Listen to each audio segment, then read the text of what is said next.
How the hell's it going, YouTube? This is Luke Cardwalker, and I'm coming at you guys with probably the best deck profile ever. My top 48 regional qualifier invite super quant list. I want you guys to know that this was a whole lot of fun.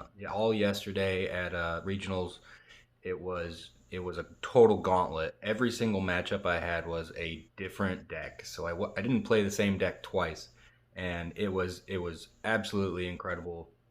The judges and the whole staff over at the side deck did a phenomenal job running the event.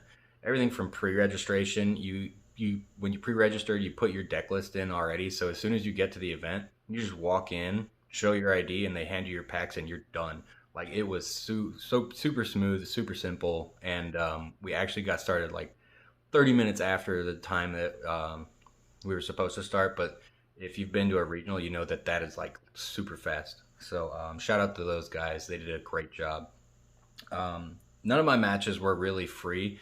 Um, every single duelist that I played against was very good and very experienced in what they did, and it just happened to go our way that day. So the first round played against Based, and let me tell you, I got mollywopped by that guy. It was a quick 2-0, and I felt like shit.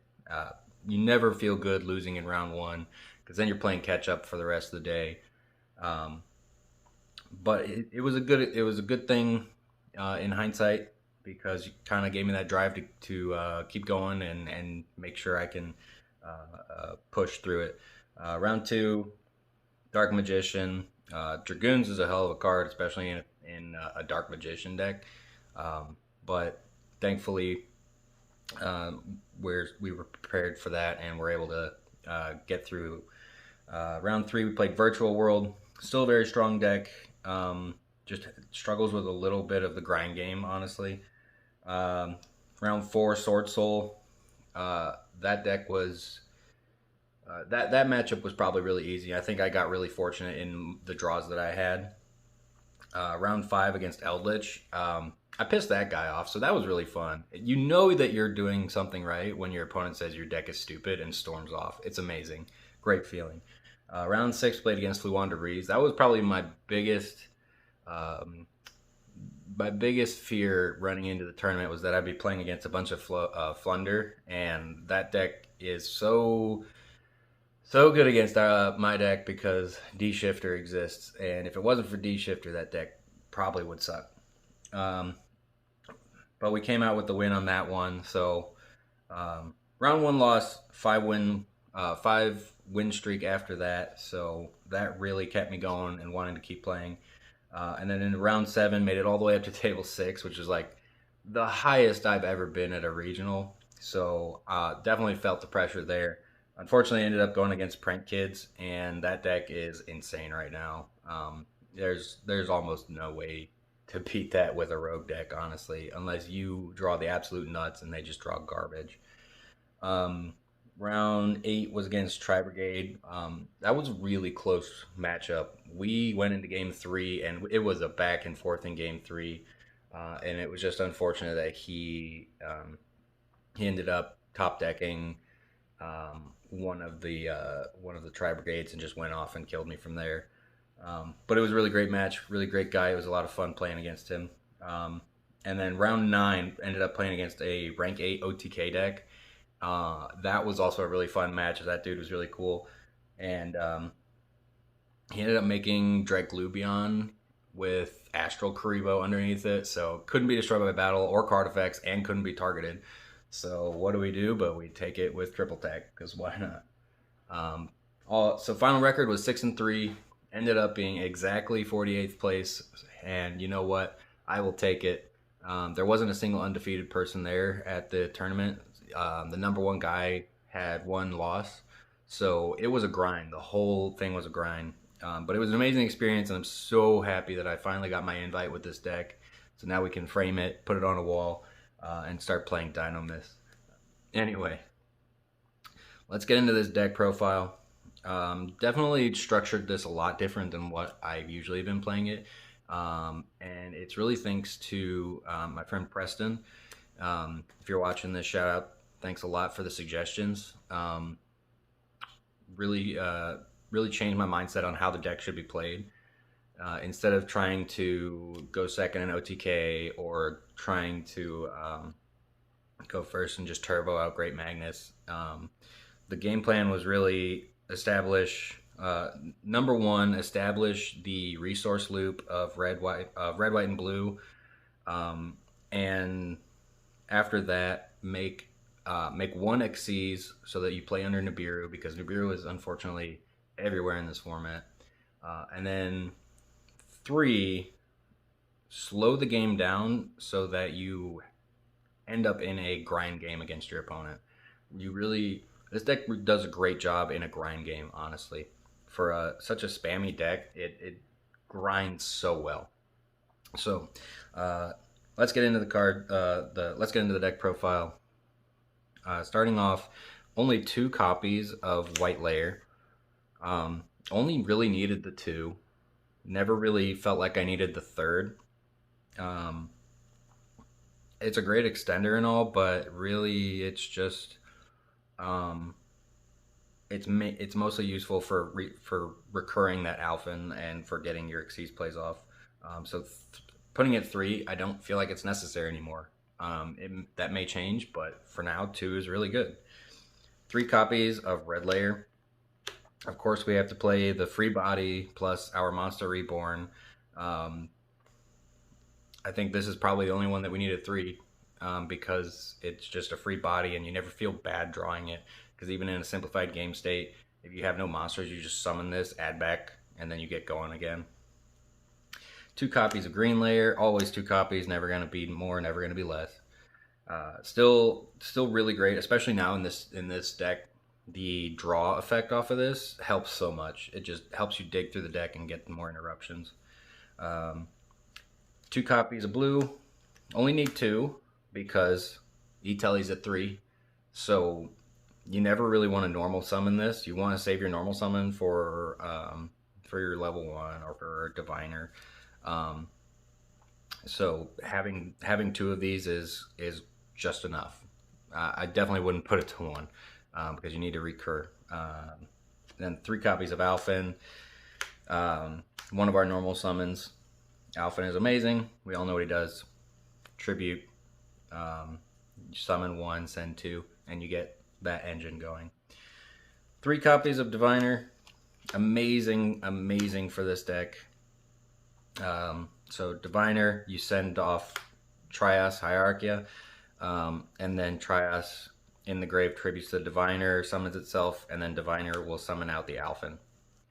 So moving on, we got a slew of hand traps. I really feel that this is probably the correct way to go for right now. If you're not opening 2 hand traps every game, you're probably going to lose because your opponent's just going to have extenders out the ass. So we have to play to the meta. I didn't want to shell out money for DPE, so I chose not to go for the DPE package. But this ended up doing really well for me, and I'm kind of glad that I didn't because I don't like playing bricks in this deck. And it's already bad enough that I have to play a couple of bricks, but I think that this was correct, and it obviously worked out really well. I was able to beat some really good decks with this lineup, so we're playing a massive 15 hand trap lineup. 3 Ash Blossom, of course the staple. Great for every matchup. Every matchup does something with the deck. Went for 3 copies of Ghost Spell. Sorry for the mixed hearts, but whatever. Honestly, this didn't pop up that much. So I ended up not needing it too much, but you know, it was there in case I ran into Branded, but I never did, which was surprising. I don't think I'll take it out because if you do run into Branded, you definitely want to have it there. But it was there. It did what it needed to, I guess. 2 copies of Nibiru. Cutting down to 2 was probably a good thing. I was gonna play 3, but then my buddy Ivan told me not to, and he was absolutely correct. I didn't resolve this card once. I don't even think I activated it once. It just sat in my hand and ended up being discard fodder. 2 copies of Ogre. This card came up once or twice. I feel like the meta's kind of shifting away from it. It was phenomenal against the Sword Soul player, and pretty good against Fluandereeze, just hitting that field spell. But other than that, I don't think I really used it. Two copies of Effect Veiler. This card came up a lot. When Fluandereeze tries to chain block, you just Veiler them and hit that normal summon. Keep them from continuing that absolute grind of advantage that they get.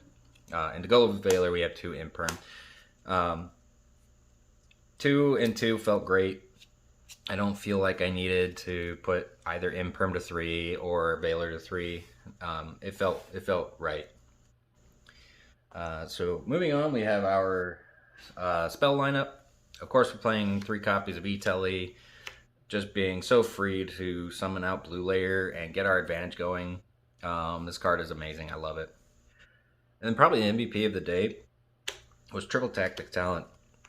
I put this in the very last second because I kind of realized that everybody's playing a bunch of hand traps, and if they're not, they're on decks that use monster effects during my turn. So this felt right at the moment that I thought of it, and it absolutely came in clutch so many times. I think I only used the draw 2 effect once, and it kind of fucked me over. I should have done something else. Um, but being able to rip a card out of your opponent's hand is phenomenal in our strategy. Trying to grind out our opponents, so taking that resource away from them is amazing. This also, like I said, this took that Draglubion that I couldn't destroy. So I just took it, attacked, and made Zeus with it. So yeah, absolutely clutch card. And then our one ofs, we got our field spell, just one because E-Telly's at 3. We can search it out so easily. It's so free. One Harpy's Feather Duster. I was afraid of back row decks, so I figured I'll main one just in case. And if I don't need it, I don't need it. One Called by the Grave, and one Double or Nothing.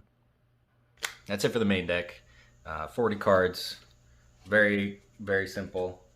I know it's very hand trap heavy, but the deck is so consistent now with E-Telly and with Diviner that I feel like you can get away with doing something like 15 hand traps.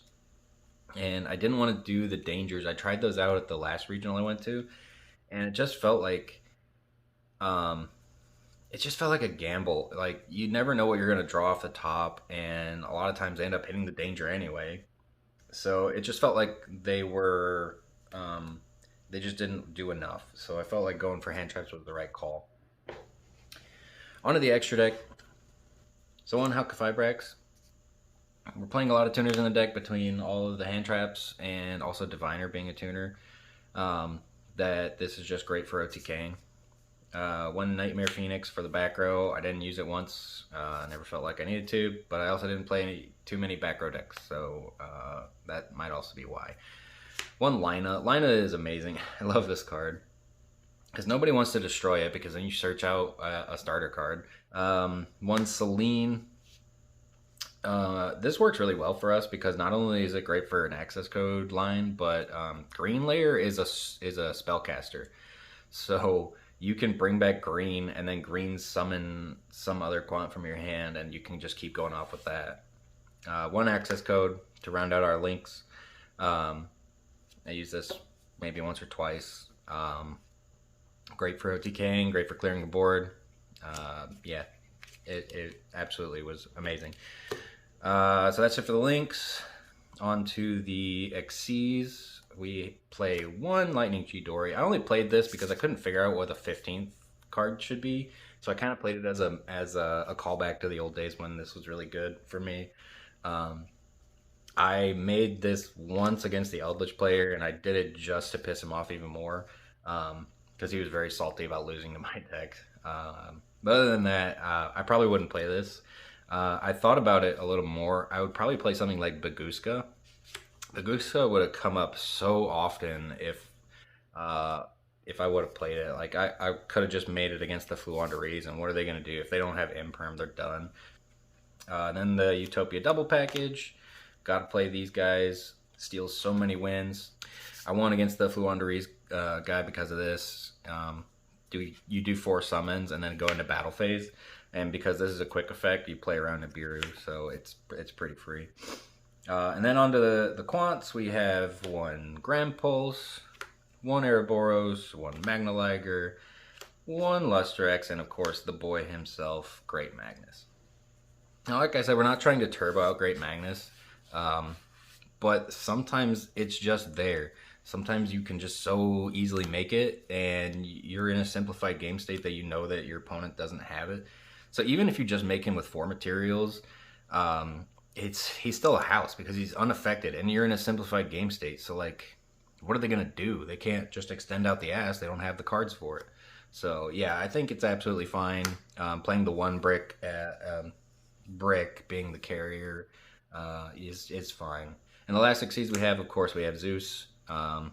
Absolutely one of the best Xyz ever printed, and I love it so much. And then for the last card in the extra deck, we have our 1 Intis, which we send off of our Diviner. All right, and last but not least, we have our side deck. This was another thing that I kind of just didn't really feel. I didn't feel solid in all of these choices, so I kind of just went with my gut. It ended up working out kind of well. There's a couple things I would change, but that's about it. Of course, we have 3 Forbidden Droplet to play around those decks that just put out a bunch of big monsters that just negate everything. It was perfectly fine at 3. Love this card. Definitely a side deck staple. 3 copies of Cosmic Cyclone to deal with those back rows. Sided this in every time I saw a deck that had back row. Against Dark Magician, of course, Eldritch, Fluanderies. Yeah, it came up a lot. And then 2 copies of Evenly Matched. I want to bump this up to 3 because if you drop this against a Fluanderies player, they're just going to sit there and cry. Because what are they gonna do? They're either gonna leave a barrier statue, which is a dumb idea because any normal summon runs over it, or more likely they're gonna leave M-Pen on the field because M-Pen is their skill drain, which is what the Fluanderies guy did. So I dropped this on him. He had a full board of everything. He had the field spell, he had the Dreaming Town, he had M-Pen, he had Barrier Statue, he even dropped the Dark Samorg, so I couldn't put back row down. So he had a lock on me, and so I just went battle phase evenly and just took his soul with that. So yeah, I definitely bumped this up to 3. I think this is a great card right now. And then the Sword Soul, easy win, token collector. The funniest part about this is you can pitch it off of your field spell, and you can still use it against your opponent. Like, the fact that this can come out there from the graveyard is insane. Absolutely love this card. Great against Sword Soul, great against any deck that just uses a token. And then the last 4 cards, I also went with the Artifact Sanctum and Scythe package. I cited this in so many times and never once saw it. Actually, I take that back. I saw it once, I said it, and then my opponent DP'd away, so like it didn't even pop up. So honestly, I would probably swap this package out for more hand traps or something. Yeah, it just never really came up. But all in all, the deck performed phenomenally. I played pretty well. I think I had a couple of hiccups, especially against this Print Kids player. I definitely could have played that better, but like I said, being at table 6, there was a lot of pressure, and I kind of folded, being, having that pressure of, man, I really want to get my first invite. So hopefully next time I'll do better. Thanks guys for watching. Huge shout out to the group chat, the Monkey Business guys, and also to all the other guys in the other group chat. Thanks for all your support, all of your suggestions. This has definitely been a dream come true ever since I picked up the deck. So love you guys. As always, may the cards be with you, and peace out.